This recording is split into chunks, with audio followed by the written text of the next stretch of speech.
get a sense of where people are calling in from, and just so we can get comfortable using that chat box, can everyone open that up and just quickly share what area you're calling in from? Yeah, I know what this is, Brain Balance in San Diego, but I know that this opportunity was extended across the nation. So where are you calling in from? Because we're calling in from Hawaii. Yeah. So we live on the big island of Hawaii. We're here. We have a 15-month-old daughter. Awesome. San Diego, Canyon Lake. Awesome. We love San Diego. We Yeah. lived in San Diego right before we moved to Hawaii. We were there for, you were there for what, 10 years? I was there Yeah. for about 12. I think a little longer, but yeah. Actually, yeah, I think you're right. I think it was longer. We started hitting like 15 and 13. So so good. So good. Awesome. A lot of San Diego people. That's awesome. We're getting the community together more. Also, I want to hear in the chat and read in the chat uh, how many kids do you have and what ages do you have as well within that. So oh, let's swap places. Definitely. We're in for that. We'd go back to San Diego anytime. And we have actually last year. We really want to go back. Definitely a special place in our heart in San Diego. Yeah. We like to know ages just to make sure our stories are in alignment with some age groups. And then if there's anything specific. Okay. So So I see a 10-year-old, 19, 8, 6-year-old. Okay, 4, 16, 9, 6, 4. Okay, awesome. awesome. We have Yes. a great spread, and we do our best to cater to a variety of different ages. So Yeah. We'll bring in yeah, stories about our little one. We'll also bring in stories about a lot of kids that we've worked with, anywhere from 5 years old all the way to young adults. And the last thing that we want to really hear from you before we dive in is, what do you want to get out of this webinar? If this was going to be the most beneficial webinar, you're able to walk away with something, what's the one thing that you're like, this is what I need right now? We're going to be talking about transforming your relationship with your child, moving from conflict to connection. What would that mean for you? What is it that you'd like to get out of that? So as you're typing that in, just a little bit about us. So we are Introspective Solutions, Dr. Chase and Mitra. We've been working with kids and families for over a decade now. We've worked in many different facets, from one-on-one social groups, supporting parents in school, with educators as well. So we have an array of background, and within the last 4 or 5 years, Chase and I were working in a small company in San Diego, focusing with the kids. And a lot of the feedback we got from parents was, we need more. We want more support. We want to be able to dive in with our family, with our kids more. And the things that we're doing from a skill building component was amazing, and the kids would graduate, they would do well, and parents wanted more still. They were either like, please don't tell me my kid's graduating because I want you, or I like, is there any additional supports that we could do? And from the company we were working with, there wasn't as much available. So that's when we said, hey, let's move forward. Let's actually step away from what we were doing and really give parents what they're asking for. And one of the first calls Chase took, the parent called in and said, I just want to feel joy again as a parent. And that really hit home for us, because we were just starting to dive into our parenting journey. And it was to the point where we were like, all parents should experience joy and should have that positive connection with their kids, even if it's for a brief moment, but then moving forward and having that become long lasting. definitely. And I always get so excited when we do webinars and groups like this, where there's so many parents present, just because research does show that parents are the most influential individuals in their child's life and can help make the most amount of change within the family system. Because again, yeah, though we had a lot of experience working with kids, and a lot of great things came from that. Like, the work is so much more impactful when parents are also equally learning as much as their children, so that you all can kind of grow together and strengthen your relationships in your home. So we Yeah. are very excited to be here. Yeah, and I'm reading some of your responses, and I'm seeing communication, handling with focus, burnout. That's definitely a big one. Burnout does come up. Navigating frustration. What else do you see, Chase? Yeah, I know you mentioned communication. I've seen that pop up a couple times. I see a lot about navigating conflict. Yeah, and I see a lot of individuals are noting that their children are neurodiverse. So you know that, like, when kids have like ADHD or high functioning autism or low support needs autism, or you name it, there Mhm. can be a lot of unique challenges that come from that. And so that's really where most all of our experience comes from is working with that neurodiverse community. So when we are sharing stories, we'll do our best to make sure we can kind of pinpoint if there were any notable diagnoses present. That way you can kind of hang on to that story and maybe it might be a little helpful for you. That's Yeah. the hope. Yeah. And last thing I want to highlight about our experience, although it's also been 10 years, in the last 5 years, Chase got his doctorate in clinical psychology. So you actually do have a doctorate in clinical psychology here as well to touch base on a few things if there are certain aspects that come up. That we've had happen in the past where there's certain things come up, and that's the great thing about our teamwork is that we bring in a coaching dynamic that is really collaborative for both of us and for people we work with, and especially webinars like this. So let's just dive in. Let's go over what we're covering within today. All right, so already we mentioned that there will be a Q&A, excuse me, at the end of our presentation. So if you have questions, please feel welcome to place them in the chat. Otherwise, we'll do our best to, if we can, answer it while we're going along, but we'll be sure to circle back and target those questions at the very end. There's this thing called brain rapport. So you may ask a question and we may not acknowledge it, but we're about to get to it. And that happens sometimes. So if we don't acknowledge it, we might answer it in a moment. Yes. And so what we'll be going over really is just the tip of the iceberg in resolving conflict in your family. So at the end, for those of you who are wanting any further support, we'll have a special offer that we'll share with you again right at the end. Okay, so if you're taking notes, which I hope you are, because there will be some great little golden gems we'll lay with you. But since we'll be talking a lot about conflict, I want to make sure that we can have a quick overview and be on the same page about what conflict means and what we're often referring to when we say conflict, because it can refer to a lot of different things. So we have a pretty wide, big picture definition. So conflict refers to any disagreement or active opposition that occurs between members of a family unit. So it can be challenges among the parents, with the children, siblings, or extended family members. And conflict often stems from clashing views or beliefs or needs, which can then manifest in verbal arguments or emotional distress if not addressed effectively.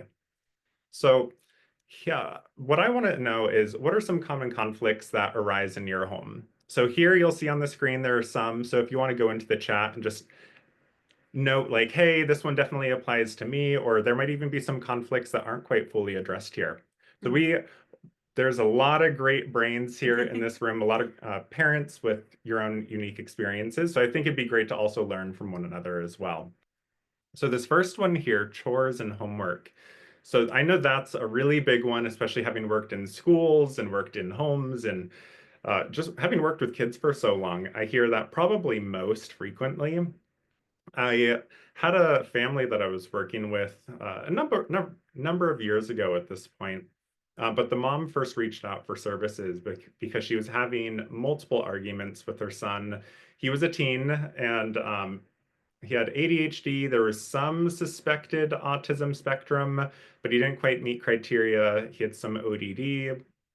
And so again, they were having arguments every day where it led to these really giant, like extreme meltdowns. And it took some time, but they both got to a better place where they really were able to better understand one another and could really implement this special tool that we'll be going over today called Connect. So Connect's an acronym, and we'll go over it a little bit. And what this family was able to do was to learn how to share expectations with one another in a way that both could really understand what they were wanting. So they really worked on developing effective communication. And then so they're able to learn how to avoid those constant arguments and follow through with a certain plan in place. So it's possible. It is possible to go from conflict to connection and to see more peace. Another one I know is A few of you said homework already. Yeah. And I just realized yeah, totally goofed a little bit. I started with homework. I see chores and housework. But yes, I think you all can agree. It's kind of that theme of how can you get your child to do something that's difficult for them or just plain boring. Whereas screens and video games are so much more entertaining versus just focusing on getting assignments or housework done. Yeah. And then family time, that's another one. I remember another family that that I worked with, where a family reached out for support. Again, it was another teen male with ADHD. And actually, I don't think he was formally diagnosed with ADHD, but he had a lot of those tendencies, just a lot of challenges with impulse control. But ultimately, he'd also have these really big emotional meltdowns at home. He'd be really argumentative with his parents and his younger sibling. And it even escalated to a point where there was one time where he pushed his mom down the stairs. He just got so angry and upset, he blacked out. And as soon as he did it, he felt so much guilt after having done that. So, one of the goals of working with the family, of course, was to help their son feel better understood so he could better manage his emotions. But the dad and his parenting really wanted to work on parenting in alignment with his values. Mhm. And family was so important to him. I'm sure it's important to all of us, considering we're all here to talk about strengthening family. But specifically, this dad really wanted to focus on family time. And the way he wanted to do that was a little rigid. And he'd really push and force family time, but in doing so, actually started pushing his kids away because he wasn't quite listening to their needs and what they were wanting. So we went through this tool of Connect, and the family got to a point where there were no more physical fights or altercations. No one got pushed downstairs anymore. But there was still a little bit of a normal amount of conflict that you'd still see with two teenage boys. We can never fully get rid of conflict, but thankfully the intensity of the conflict went from that like 8, 9 degree to like a 2 to 4. So it was much more manageable for that family. Yeah, and I mean, when working with families, there's an array of conflicts that can come up. So we're continuing to highlight a few, but some that you have all said, I'm just gonna scroll through really quick because you've all said some that are in alignment with things we're mentioning, and then some that are outside of what we're gonna mention here right now. Patience, self-regulation, a lot of agreement on homework and completing tasks and focus around that, following through on that. Sibling rivalry, I'm actually going to go over a story on that in a moment, and school refusal as well. We have a few highlights about those because school refusal and task refusal, they're although different in the circumstance, have very similar in approaches depending on the situations. Yeah. Also managing temper when you're frustrated. Yeah, that patience piece and self-regulation. A lot of what we're going to mention in the next few slides are going to go over the purpose of conflict. But before we dive into that, just right here with sibling rivalry. I know you have a good example of that with the family that you worked. Oh, yeah. So I was working with the mom for a while, about 3 to 6 months. And the beginning of her journey, she was saying, I just overreact all the time. And one of the biggest times is with my son. So her son at the time was 13, 14, ADHD, some autism tendencies, and had tendencies around ODD as well. So not diagnosed around those, but definitely ADHD. And when she was noticing her son, who's older than her youngest daughter, because there were two of them, her son would pick fights with her youngest all the time. And mom would get very reactive, and just it created such a friction between her and her son. So we went through some work before we actually implemented the Connect tool. And I'm going to bring up the story again later. But the reason we did some work beforehand is because she had some beliefs that came up around herself, some things from her upbringing. And once we were able to implement the Connect tool afterwards, it was like a night and day difference in not only having her son communicate in a way that he felt comfortable communicating, but also it created a better harmony between her and her son's relationship. Whereas there was so much power struggle and so much friction, and there were actually aggressive behaviors that came up between the son and his family in general. So we don't condone aggressive behaviors. We understand that that can happen and it can escalate, and that comes from multitude of reasons. And the biggest thing was, is this a safe situation? Is there a way we can implement Connect, which once there's a calm space, of course we can, and then go from there. So they did, and it was a night and day difference. It was such a great tool that they were going, okay, I got to do this all the time. I got to do this all the time because it's going to really dive into connecting with your kids. And then school refusal, I know Chase works a lot with schools now, and then he and I have both worked with schools a lot in the past.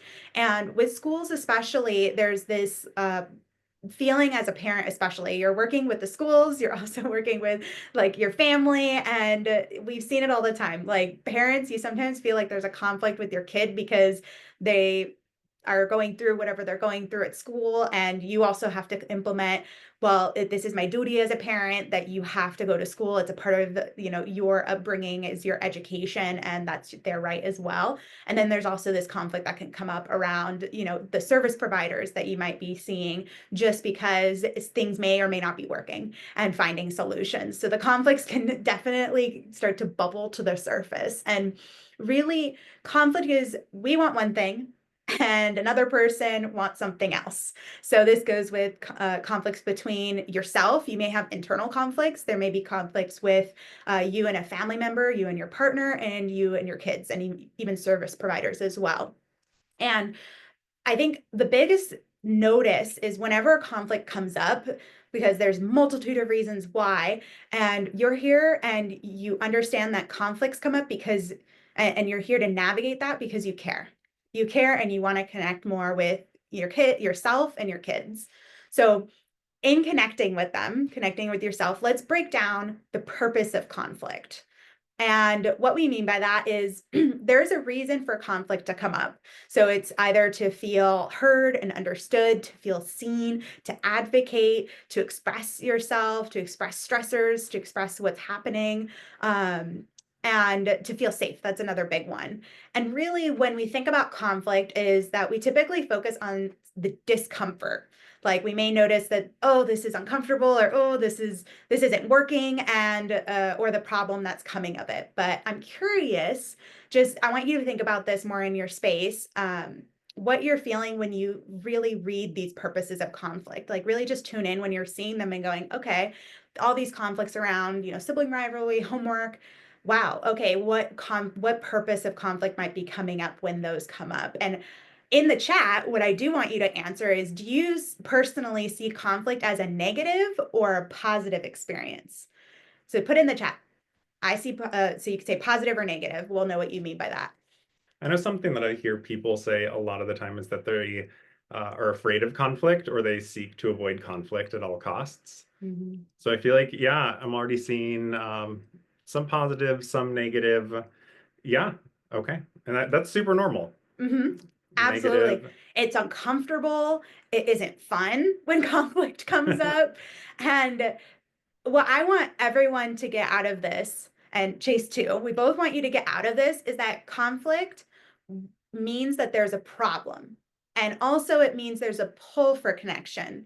Conflict means that there's something that needs to be met and there's an opportunity for growth. So, anytime there is a conflict come up, sure, it's a problem. It may be, difficult to manage, but all communication is trying to tell you something. So all the communication your kids are reciprocating to you, everything that's happening is a pull for that connection. Yeah, I will say like all learning, growth, and change precedes a feeling of discomfort. So without that discomfort, we wouldn't grow.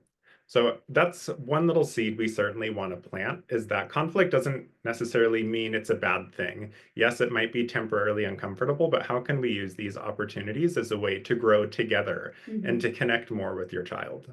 Yeah. So now that we understand the purpose of conflict, let's get deeper into the root of conflict.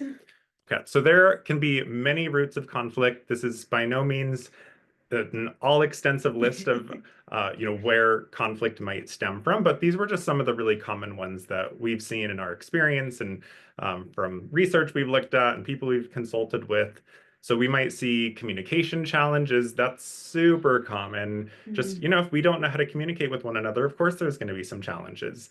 Different values or beliefs, like that one parent that I was working with. There could be stress or life changes, personality differences. There could be challenges or differences within parenting styles between, say, a dual parent household. There could be jealousy or resentment, a lack of boundaries, and then even financial stress. I don't think we often realize that finances can be the root of a lot of conflict. Like maybe kids are wanting to do something, but maybe financially we don't quite have the means to be able to do that right in that moment. And sometimes kids don't always notice that, but ultimately that can be a that can underlay a lot of challenges that we might have. So something that Mitra and I have a lot of experience doing, just from our experience of working with kids, is really trying to figure out the root of the problem with the child. So let's say after a child has a really big meltdown, we typically want to know why they had that meltdown so we can work on preventing that from the future. I mean, especially if a kid's struggling, it doesn't feel good to watch them struggle. Like we want to give them a greater skill set and tool set to be able to feel better Yeah. and to give them more tools to really better manage their needs. So, when trying to figure out the root of the conflict, I'm sure you as a parent have probably heard, I don't know, like, why did that happen? Or what was happening right before, you got really upset? I don't know. So Mitra and I, we're actually certified hypnotherapists, so we've learned to be very strategic with language. And I want to give you a nice little golden gem. So if you're again taking notes, go and write this down. So if you ever hear your child say, I don't know, something that totally bypasses their like critical thinking in their brain and goes right to their unconscious is, excuse me, I know you don't know, but if you did, what would it be? Or I know you don't know, but if you were to pretend to know, what would it be? It's so funny. I've used that multiple times. I will say every now and again, it doesn't work. Sometimes the kid will still just stare and be like, I don't know. But so often I get a different response from them when I can say that. So I know you don't know because it's validating, but if you did know, what would it be?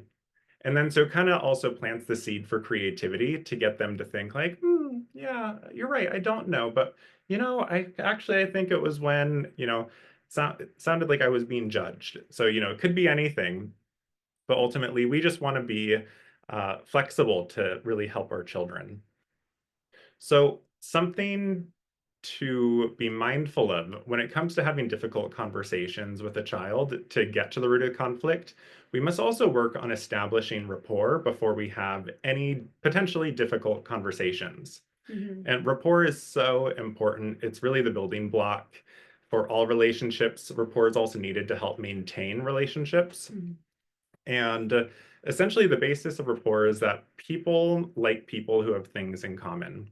So like Mitra and I, for example, we don't ever assume that we have rapport with one another. There was a time back in 2020, Mhm. Mitra got a job and she was traveling, doing trainings and seminars across the United States in Mhm. effective communication. Yeah. And something like we'd, of course, talk on the phone a lot or we'd FaceTime.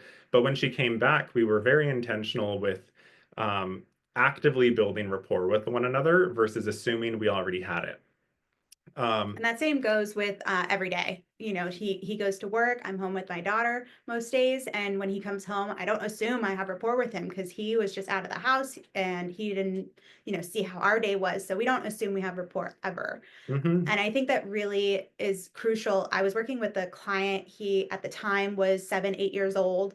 And there was a time where he started using I don't know a lot more with me. And it was normal for him to use I don't know, but it became like redundant in our conversations. And I'm like, what is going on? Like, and then I went back and I go, do I have rapport with him? So all I did was focus for 2 minutes on rapport building, and his I don't knows went to answer so fast. It's such a quick thing. So rapport is very, very important. Having positive rapport in order to navigate conversations when you really need to have a conversation with your kid, especially. Yeah. So another way to think about it, like how can you get on the same energy as your child? So part of that is like assessing like where is their energy at? Where's my energy at? How can I figure out where they're at so I can match them? Mhm. Because sometimes we jump into a conversation like if I'm really high energy, but I didn't know Mitra had a really rough day. If I come in really, high and bubbly, that might be kind of a turnoff for her. And she'll be Mhm. like, oh, this Mhm. is too much. I'm not ready to talk.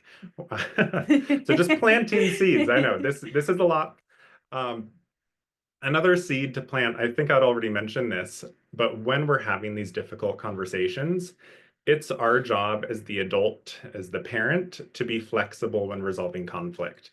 So I'm sure you've probably heard that it takes about 25 years for the human brain to fully develop. Specifically, when they mention that date, usually it's the prefrontal cortex. So that's the part of our brain that's involved with higher order decision making and critical thinking, executive functioning.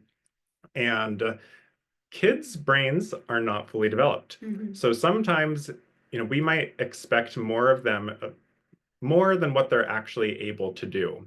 And so if we're expecting a child to calm down, we must first be flexible and be willing to do that first to model for them. Or being flexible also requires having maybe a creative way that we're going about having a conversation to make sure that our kids are actually able to hear us, so that we're able to have a conversation at the right time when kids are able to actually engage in that conversation with you. So again, kids, their brains are still developing. That's why they might be a little more impulsive or struggle with calming down or regulating, which is all normal.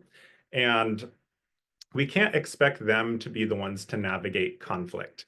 That's why we come in as the adults to help them and give them, well, to model and to over time give them that skill set to show them or teach them how they can later resolve conflicts in their future. And if you find conflict is something that you're naturally working on, I just first off, I want to applaud you because we've been saying, sometimes these conversations are difficult, but the more that you have them, the easier it gets. So I do want to acknowledge that because there are times where I've had difficult conversations with family members, but after I did, I was like, oh, that was so much easier than I even realized. Why didn't I do that years ago? So just acknowledge to yourself that even though it may be difficult before you go into it, the rewards afterwards and then the continuation of it will just continue to get easier. Definitely. And then, so when seeking to resolve conflicts with others, I'd say one great tool, if anything, that I say is like super important is this piece about empathizing. So we've noticed that when we can effectively empathize with another person, so when someone else feels so heard and understood, that often their own emotional charge starts to dissipate, right? Or if we're effectively empathizing with someone else, if I'm able to fully understand how Mitra's feeling, if I can understand her actions, why she acted the way she did, why she felt the way she did, again, if I truly understand, my own emotional charge should and will dissipate also. Because again, if we fully understand someone, um, we may not always agree with a certain behavior. However, Mhm. we can at least, what we can agree with is we can understand why they had that emotional experience. So that's the goal. We're focusing more on the emotions, and then behaviors will follow over time. Mhm. So that piece about empathizing is so important. We will talk about that more later and a little bit with how to do that. But sometimes when we're going through this process of trying to identify the root, because again, we often need to know the root of the problem to really work on developing an effective strategy or a solution so we can learn how to shift or grow together. And sometimes, we might go through all these strategies, try and have these really difficult Mhm. conversations. We're super flexible. We're trying to empathize and, use All the tools. yeah, all the tools. And sometimes that's still not enough. Kids might not know why they felt the way they did or why they acted the way that they did, which is normal. We may not know either. And so this happens all the time, especially when I go into a school to do an observation with a kid or to help teachers or help parents. Sometimes we just don't know. And what we need to do is to collect data to learn over time, like what's often happening before this kid gets triggered. So then what is that kid's behavior? And then what's happening afterwards? Like what does the kid do after they have their behavior? Or how are we responding after them? And so over time, we can eventually start to notice these patterns. And then we can be really strategic with trying a new strategy or task. So like let's say we see every time a child is given an academic task, Or homework. or homework Yeah. or chores, anything, it could lead to a big emotional explosion. And maybe that's because the task demand was so difficult for them. And so when it comes to conflict, another big piece is also recognizing our own part in fueling the fire. So sometimes it's our own fiery emotions that can heat the situation, or sometimes it's us withdrawing, like maybe with the intention of lessening the fire. So I will say I'm much more that person historically who has withdrawn, and because in my brain I thought like, okay, well, I see this other person is not happy or upset. They look like they need to calm down. But also I felt super uncomfortable. So I was like, I need to take a break also. Mhm. But really what that was doing over time was it made the other person feel really heated and like they weren't given the time or attention, or like, I didn't care about them, whereas that's not what was happening. So often it's just a matter of kind of talking about these patterns openly so Yeah. that we can learn how to navigate it together. And let's be real, I'm the fiery one in our relationship. So, in our dynamic, when that happens, I see him withdrawing. I'm like, okay, I got to calm down. Like, we know this about each other and we know our communication styles, and we figured it out pretty early as well. So, we're able to navigate that together. And we still work on it Yeah, because we're human. And we're not um, perfect by yeah, any means. like we said, we can have a lot of tools for managing conflict, but we can never make conflict fully go away because every day as individuals, are growing just as you and your children grow a little bit every single day. So it makes sense that with all that growth, there's bound to be a little bit of discomfort or things that kind of rub the wrong way. And we can always find a way to move through it. And so when we see that um, ongoing conflicts are a result from, let me say that again. Ongoing conflicts often are a lack of flexibility, or sometimes it can be some an inability to forgive or to let go from past issues. Because we've seen sometimes past conflicts have a way of surfacing. Like, have you ever, this happened to you, or maybe you've seen this happen with your child, where something small happens, maybe a little piece of paper rips. And then all of a sudden there's this really big emotional outburst and just like, why did this happen? And you're like, wait, this behavior doesn't make sense, or this emotional expression doesn't make sense for that specific incident. Sometimes that's because there are these past conflicts that have a way of getting activated in the moment, especially when a past conflict wasn't actually resolved. So that's just good to notice that sometimes, like, we try and push little problems down, like pushing a beach ball under the water. Have you ever done that? Where, like, the more you push the ball under the water, eventually it gets even more unstable and pops up and, like, smacks you in the face. That happens with our behaviors too, especially our emotions when we don't handle things in the moment. So that can happen even now. And so, again, conflicts can result from that lack of flexibility or not letting things go. And if you can move past the past and be flexible enough, then you can help navigate the situation. So here's a quote that by an individual who Mitra and we've been familiar with Dr. Ross Green for Long a time. long time. Yeah. Yeah, over a decade. And there's many quotes of his that I really love, but I think this is just helpful to really think about that your energy can be more productively spent by collaborating with your child on solutions than clinging to unhelpful communication strategies that led to that conflict. So, and again, we've been talking a lot about flexibility, and I think that's kind of what the root of this is saying. Flexibility helps us become more effective communicators. And I think we all can agree, like, we can always be a little more effective with our communication, especially with our children Mhm. whose brains are still developing. Yeah. Yeah. And when it comes to working with our kids and navigating that collaboration, let's dive in. Like, what does it look like to connect in conflict? And the first thing you'll see, the first bullet point, we talk about rapport again. Rapport is so important. If you get anything out of this webinar, if you don't have rapport, then that is the number one thing to be focusing on. Just put everything else aside until you have established some positive, engaging rapport. So that could look like engaging with a preferred activity with your child.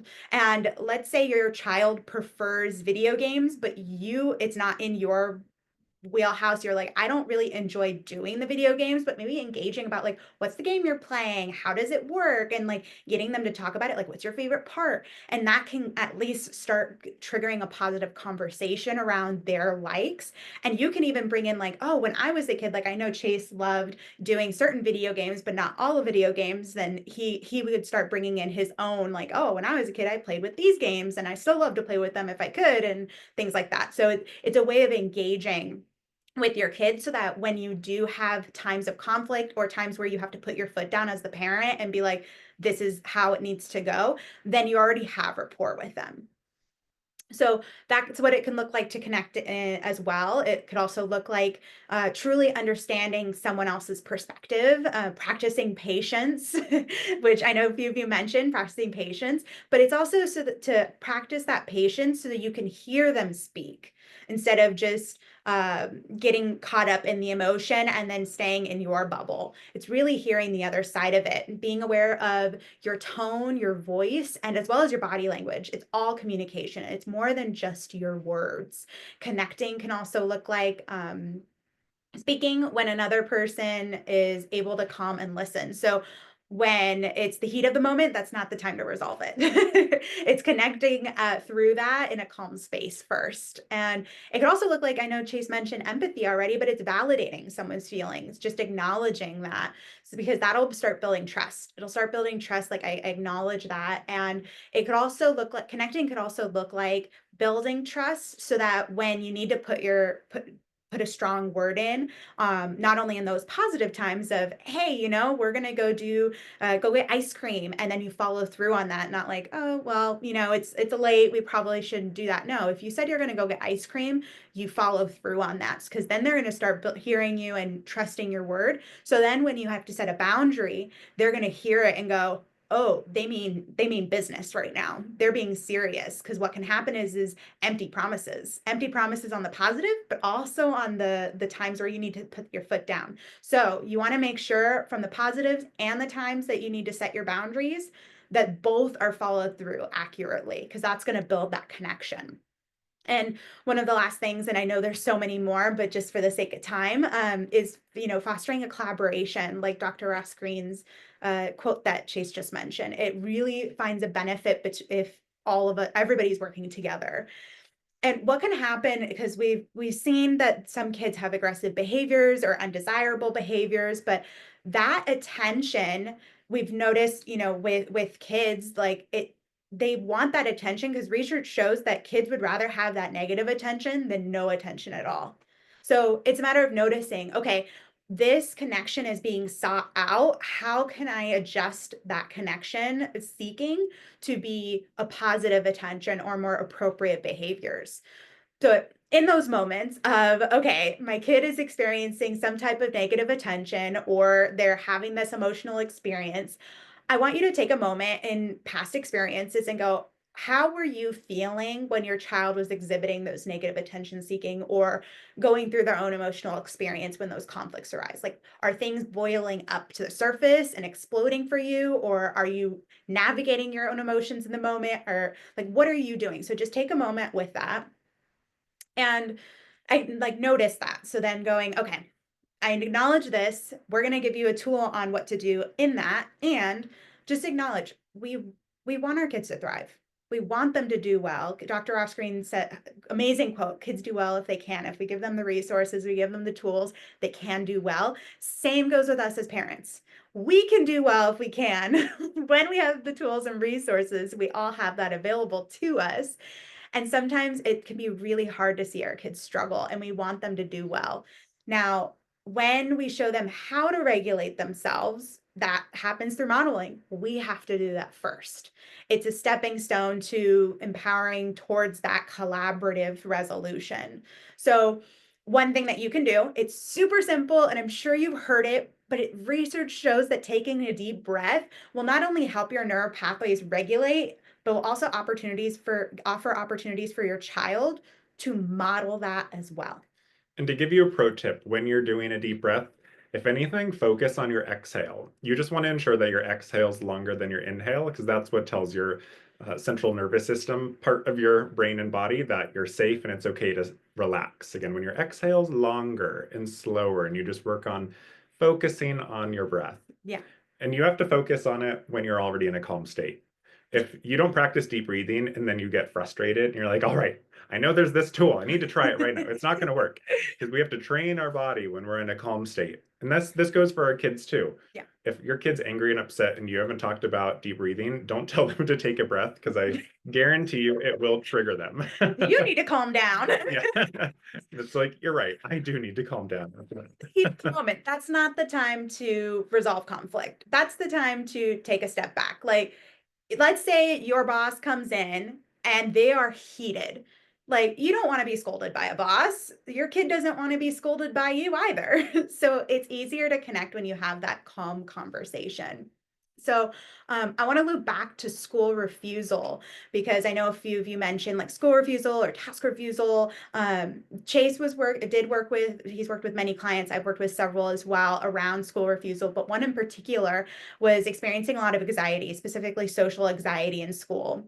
And so they didn't want to go to campus because they felt really embarrassed. So every morning before school, it was that power struggle conflict. Even at night, the conversation of, I'm not going to school tomorrow was starting to come up. So this parent just felt so stuck. They're stuck between a rock and a hard place, like their kids' emotions and the school and fulfilling their duties as a parent. They just felt so helpless. So when they learned this acronym of CONNECT, the parent was able to help their child process the emotion first, figure out what was going on. The parent was made sure that they were in their calm space as well. And when they had an open conversation, just very neutral state, they were able to come up with some collaborative ideas and neutrality to, okay, what are some options? So the kid was like, no school at all. They're like, okay, what other options? So they got a laundry list of options, including the ones that won't work, like no school.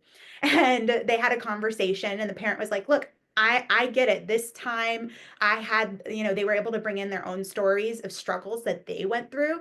And their child was going, oh my goodness, that was the moment that the child goes, okay, my parent knows or has an understanding of what I'm going through. They may not have a full, like, I didn't go through school refusal, but they had an understanding, and the child started to feel safe to go, okay, here are these different options. Let's create a game plan between parent, child, and the school, the whole team at the school, to create win-wins. So what the school team, Chase was mentioning, the school team decided that some exposure therapy was going to create a win-win and create harmony not only in school but at home, because I mean, a kid going to school with social anxiety, it does affect their academics. We don't want that to happen, especially at a school system. So creating a win-win to help fully manage that anxiety in those moments before, during, and after was beneficial for this client. Now, every client's different. Your story may sound a little similar or a little different. Now, what we're acknowledging is that the parent was able to work through the acronym of CONNECT with them, and that started to show results over time. It wasn't okay, we figured out the result and it happened and there it was shining butterflies. And just to add to that, like, we don't expect parents to be able to solve every single conflict because especially with the school refusal, that was also a systems level issue. And so for when the root of the problem is rooted in a system issue, the system needs to work on developing a solution. So you as the parent, you are just one part of that system. Like, you have, again, the most important relationship with your child. And so with this example that Mitra went over, there was this dynamic of the parent who was constantly in conflict with this child that had social anxiety. And for anyone that's ever felt anxious, you know that more conflict produces more anxiety. And so that wasn't the parent's intention, but it was fueling into the anxiety. So by focusing on connecting and strengthening the relationship, helped lessen the anxiety. So it boosted that sense of collaboration between the parent and the child so they could work together. And then with that team, it was then easier for the parent-child team to then connect with the school team on working on a treatment together. So it became much more collaborative.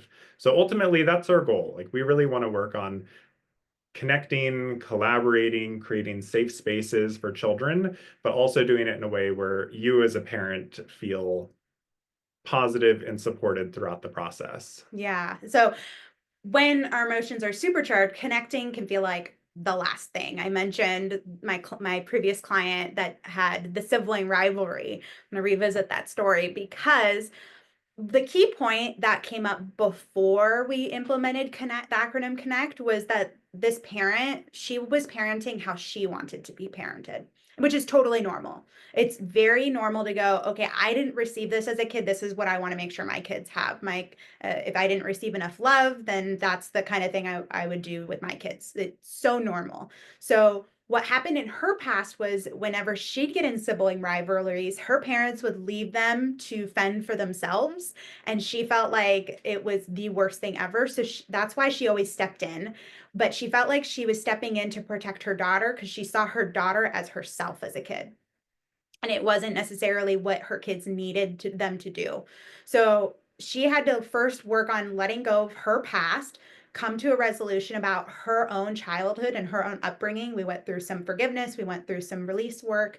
Then we were able to work on, okay, how do we reestablish and rebuild rapport with your child, with both of your kids, but especially your son, and then implement connect. So once we were able to implement connect, we went, okay, in those moments, are you overreacting anymore? No. Okay, great. But do you still have something, an emotion, a natural emotion coming to the surface? Yes. Okay, well, first, make sure you take care of yourself. Go into your space, make sure you're taking your breaths, whatever you need to do to get into that calm space. So she did that. She's like, okay, check.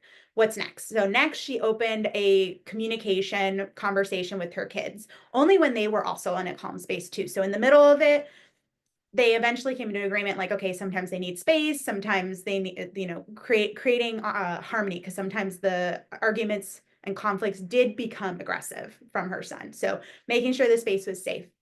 So once they were able to come up with an open communication system, she made sure her son spoke first because and emptied everything out, because typically he was the last person to talk and he would continue to shut down, and it didn't give him the opportunity to fully feel heard. So he gave him the opportunity to speak up first and gave him open-ended questions anytime he was like, I don't know, being a teenager at the time, and she was able to navigate the conversation and stay neutral as a parent. So sometimes her son was like, no, my goodness. And she's like, okay, hold on. Let's take a step back, and took breaks sometimes in the middle of it, because if we continue to heighten, it's not going to come to a resolution. So sometimes they took breaks, sometimes they continue to move forward. They're like, okay, are you good? Do we need a moment? It's all good. And one thing that she noticed that was one of the bigger points, and Chase mentioned empathy before, is that she started connecting with him and saying, her own struggles, times where she felt less than. And her son was like, wow, I never knew that. And I saw you as this perfect person and this perfect parent. And that was making her son feel less than. And so the personal examples really helped in not only validating his feelings and emotions and ensuring, again, those aggressive behaviors, they weren't validating those. I really want to highlight that. It was just more so going, okay, I see how you could feel that way. And the son felt way more open to going, okay, let's create collaboration and a solution together. And I do want to say there will be pushback, and this happened with this parent. There was pushback initially. The kid was like, "Oh, okay, I don't know," and would agree to it at the very end, and was like all gung ho, like, "Yeah, this is gonna work." And then the next day, something would happen. The parent would needed to hold them accountable. So again, it's back to trusting your word, maintaining your word from the positives and times where you have to put your foot down. So it's being their guide. You're not their best friend right now. You're their parent. When they're an adult and they're moving on, you can start becoming more on a friendship scale, but you're always going to be their parent. So sometimes you have to put your own desire to be friends with them on the side and really be their support system, because they're going to need help with that accountability, because their brain isn't developed to do that really. And an agreement on time, if it's not the right time to come to solution, agree when you guys can come back to it together. Okay, well, let's think about it and come back tomorrow night and come to a resolution, or over the weekend. Really make sure that if there is a break, that you have an agreement on when you would come back together. Okay, I need 15 minutes, 10 minutes, whatever it might be. So with this connect tool, it's a dance.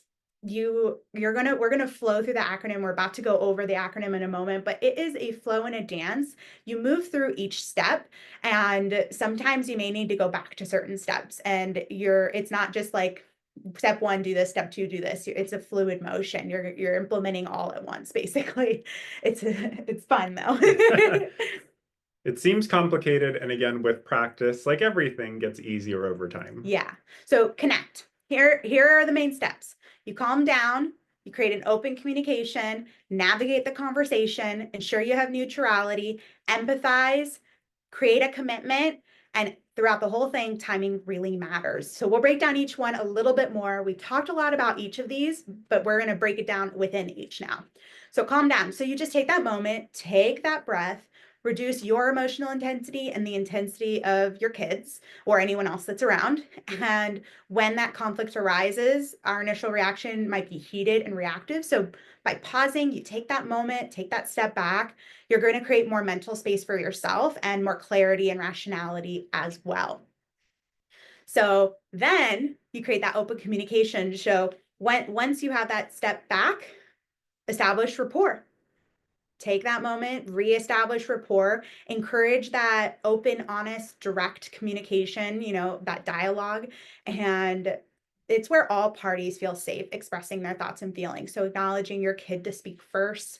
Whoever had the problem initially is usually the one that should speak first in the conversation. So you want to make sure that they're talking before anyone else. You don't want to say anything until you get all the information. And specifically, like let's say the challenge is only with the child, make sure you are always letting the child talk first. Because again, we don't want that feeling of that boss lecturing to start. We want to hear what the kid is saying first, so then we can start to validate them and ensure they feel heard, loved, and seen throughout this whole process. Yeah.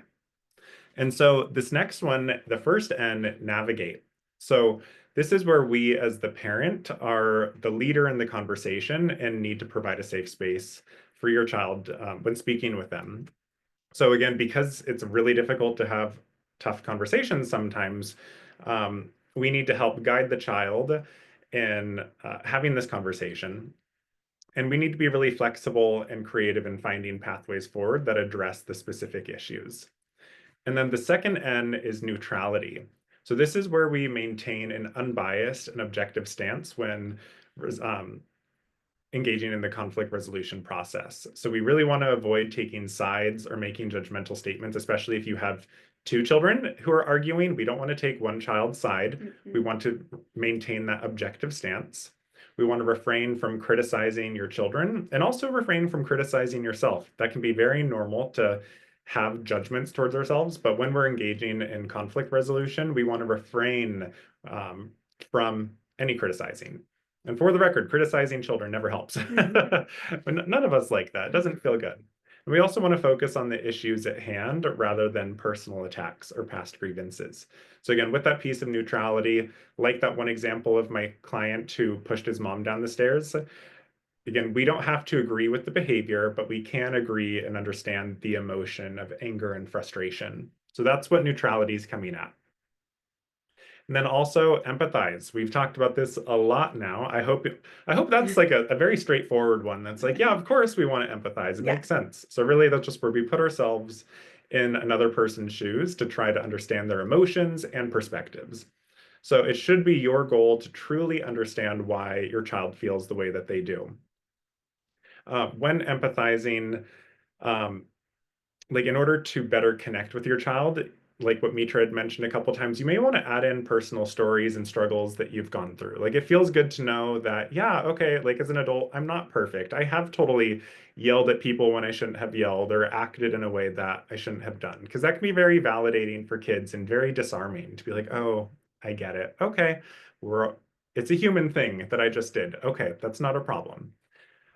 We want to demonstrate genuine compassion and concern for how that conflict is also affecting the child that you're speaking with.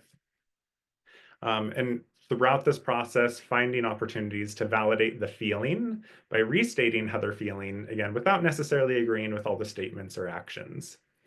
And then at the end of the day, we all want to feel seen, heard, and loved. So again, that's what empathizing is all about and seeks to do.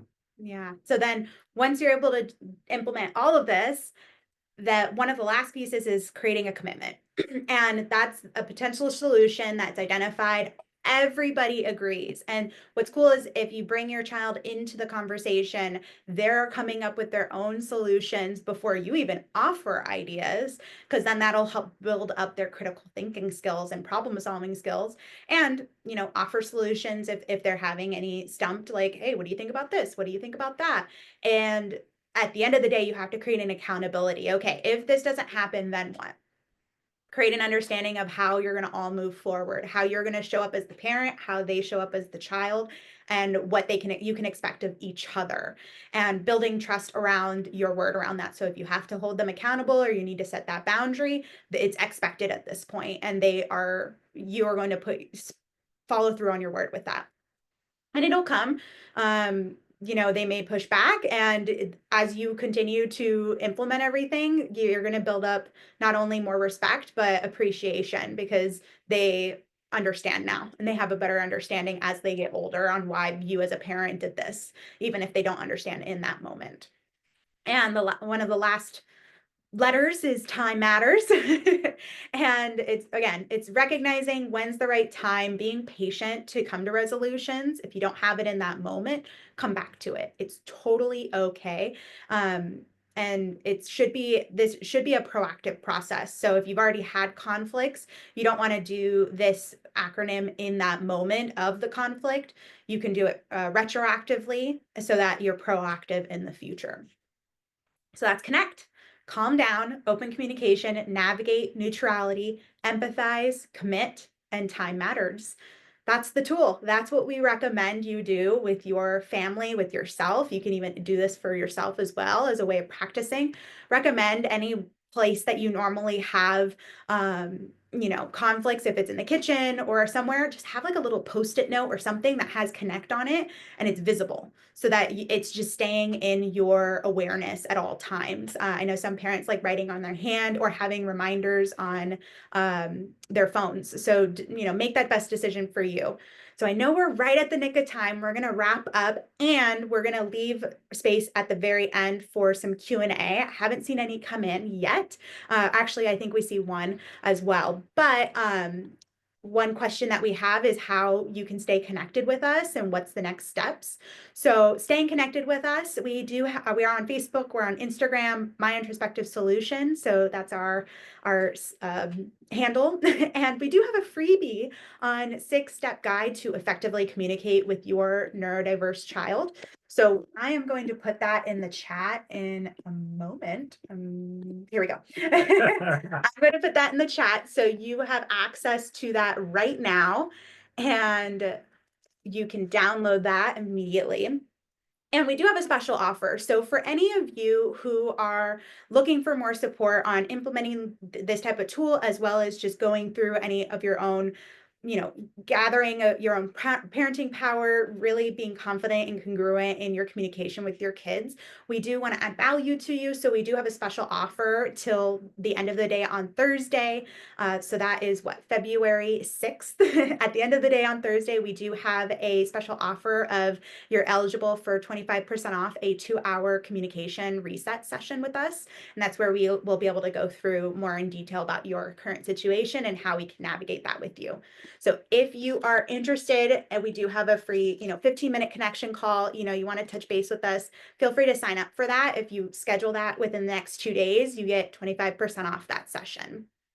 And that's that. Right. Wonderful.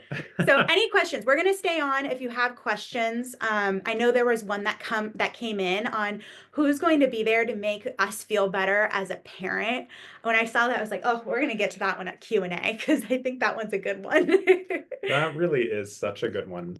Yeah, so if you have questions, please feel welcome to start sending them our way. Regarding that one about who's going to be there for us as parents, oh, that's such a good one. I mean, ultimately, we have to be the ones that do our best to continually show up for ourselves. And, that can look, how we show up for ourselves can look in a variety of different ways. There's our physical needs, so drinking water, sleeping, exercising, doing the things that we need to do to be physically healthy and well. And then when it comes to that mental health component, like what are we doing to recharge our batteries at the end of the day? And I definitely feel for single parents. If you're a single parent, this might be a little bit harder, but ultimately, we also really work on developing our support system. So Mhm. we have really awesome communication between the two of us, where if Mitra, let's say Mitra's been with our daughter all day, I'll look at her and I'll be like, do you need a break? Like, do you just need some one-on-one, alone time Alone for like time, 15 100. minutes? And so, Yeah. we'll do that for one another where we can actually have time to ourselves. My mom actually raised my sister and I as single parent, and one thing that she did was that Chase mentioned support system, and I know I remember being with a lot of family friends growing up. I wasn't a lot around my mom because she was working a lot, and then she made sure that we were in therapy. She had her own support system between her therapy. We also had a lot of extracurricular activities. She kept us pretty busy as well. And the biggest thing I remember is I was around a lot of family friends growing up because that was her way of establishing support community so that she can get some type of break. Like, even if it's 10 minutes in the car driving by herself, that's what she did. So it's finding those moments to uplift you in the moment. And that could even be like when I'm with my daughter, if I need 5 minutes to myself, I'll close my eyes with her in the room. She might be reading. She might even join me. I'll like lay on the floor and just start breathing. And I'll just start like moving around and being silly. And she ends up joining in. She's 15 months. So she's a lot younger than all of your kids. But when it comes to just navigating everything, you got to fill up your cup. So if you don't have a support system, I'd look at getting someone, even if it's a coach, a therapist for you, just to really make sure that you're getting what you need from your day. And I will say, I see there were a couple direct messages just to us, not to everyone. And so if you were one of the individuals really wanting extra support, I know Mitra mentioned that we have that communication reset uh, Session. program that Yeah. we do. We also do more in-depth, like ongoing coaching, like a very thorough overhaul within the context of Mhm. family. And so that is certainly something that we can do also. So I believe, Mitra, you put in Yeah. your link. Oh, Go ahead perfect. and just schedule a 15-minute call with me and we'll be able to touch base and see if this is the right fit or, if we know someone else that would be a better fit. We want it to be a win-win. And that's our big thing, making sure parents feel like they have the support. Definitely. Then I see there's a question here about the second N, which is navigate. Or was that the first N? I think actually that was the first N. Just Yeah. kidding. Navigate. Okay. So what's important about that? So again, that was all about helping move the conversation along in a way that will be best for you and the child. And so really what that is referring to is when starting a conversation, we're navigating by asking the child to open up first. Like, okay, I know there was a problem, or there was an issue maybe, 20 minutes ago where I noticed that you got really upset. What happened? And so we're really seeking to learn. And this is the fluid piece about connect, because a lot of this starts happening all at once. But really, we're doing our best to empathize. Like, okay, help me understand what happened for you. Like, oh, so um, when I raised my voice, oh, so that was really alarming for you. Like, you didn't quite expect that. Okay. And then we're navigating by deciding the next thing that we're going to focus on, the validation component. Okay, I can understand how my tone of voice was really triggering for you and that it made you feel maybe sad or frustrated. That makes a lot of sense. Sometimes we could even use that space to offer a little bit of our own perspective of like, I know when people raise their voice at me, you're right, I don't like that either. You know, if there's anything to apologize for, you can. Not always 100% necessary during these conversations. But now, once we've understood what the root of the conflict is, got it. So is that tone of voice that happened? Okay, I would really like your help. What do you think would be a good way for us to move forward with this? Like, how can I, as a parent, be more helpful for you? And so, again, this is that navigating piece where now we're starting to seek solutions and really involving our child in that and developing a solution. Because ultimately, our goal as a parent is to help grow our children and develop into fully functioning, independent adults who can thrive in their future with other adults. Mhm. And so, what we're also doing when we're having them generate solutions is we're having them practice developing critical thinking and learning how to solve. Sure, you're encouraging them to solve a problem in that interaction between you and them, but ultimately what you're doing is teaching a lifelong skill of helping them learn how to troubleshoot or problem solve in their future. So that's why we also want to be very patient when we're having these conversations. We don't want to jump to any conclusions. If your child's saying, I don't know what a solution would be, then we're still navigating. We want to be patient and say, I know you don't know, but if you were to know, what do you think you would say? Or If you're that's, to pretend to know. or another great one that you can write down is, I don't know either. We can figure it out together. Because that also validates, like, we really don't have all the answers as adults. Sometimes we're genuinely just as stuck as the kid. And it can be helpful to admit that and just ultimately say, we are on the same page. We are family. Like, I love you. I'm here for you. And I want to make sure that whatever we decide is best for both of us. So then when it comes to a commitment, again, this is you as the parent navigating this whole conversation up until the very end. And you're like, okay, I understand you had an idea that maybe if you hear I'm upset or you're upset, maybe we take a 5-minute break and then we can come back to one another. So it's like, that's our commitment. Got it. So in the future, if we're ever upset, we'll take a 5-minute break. And then do you want me to come find you or do you want to come find me? And then, so let's say a week goes by, a conflict comes up, then it's our job to also ensure that that happens. Like, okay, I see we're having a fight. We talked about this. Should we take a 5-minute break right now? Got it? Cool. Okay. So then that's that commitment. We've committed to the action. We're following through with it. And that also makes sure ties in that timing matters component too, making sure that it's the right time to talk. And they may go, no, I don't need a break, even though you committed to it. Then you can just say, well, I need a break still.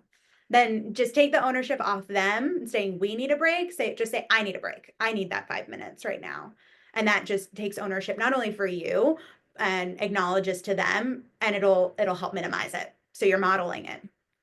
So I know that was a lot with navigate with everything else, but I hope that helped give a little bit of clarity with what we really mean by navigating that conversation. And connect. You got to hear a whole example right there in the moment.